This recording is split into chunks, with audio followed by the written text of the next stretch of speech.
Hello everyone, welcome to the Codeness. In this video tutorial, I am going to show you how to delete the product. You have successfully tested the update the product. Now I am going to show how to delete the product. Now go to the product page, product list page, copy this, just change for the delete. Now in delete, we have to remove this because we are not going to redirect this from anywhere. Now we have to write the function for the delete. So dollar dot ajax. No.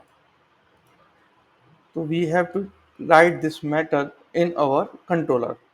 Similarly, this is our controller. This is controller method. It is the type, and after delete successful, and again we are fetching the data to display the to remove the new product. So then copy, then go down here. Public JSON delete product. Now in this way, I am first fetching the product from the get product by ID from the unit of. If we not get the product, that will reset product not found. In that another way, if I am getting the product, then we can check if the product is fine or not. If the product is fine, then we have to find the write the delete and make the save changes and return the delete statement successfully. In case we are not able to delete the product, then we can return the message the product is not deleted or failed to delete. So just copy this method to make sure we have the correct one. Now everything is look good. No, let's start. Then search start. Now create the product list. Then we have to delete the watermelon. Product watermelon deleted successfully and then refresh.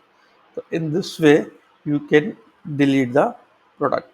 We Now as you can see, whenever we hit that, it will hash icon will be coming.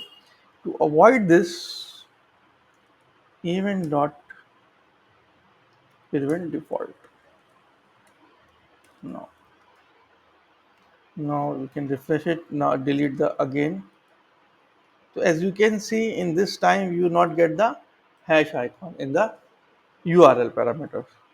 So we in have you seen the success of delete? Now we have completed all the code operation like deleting, editing, updating the products.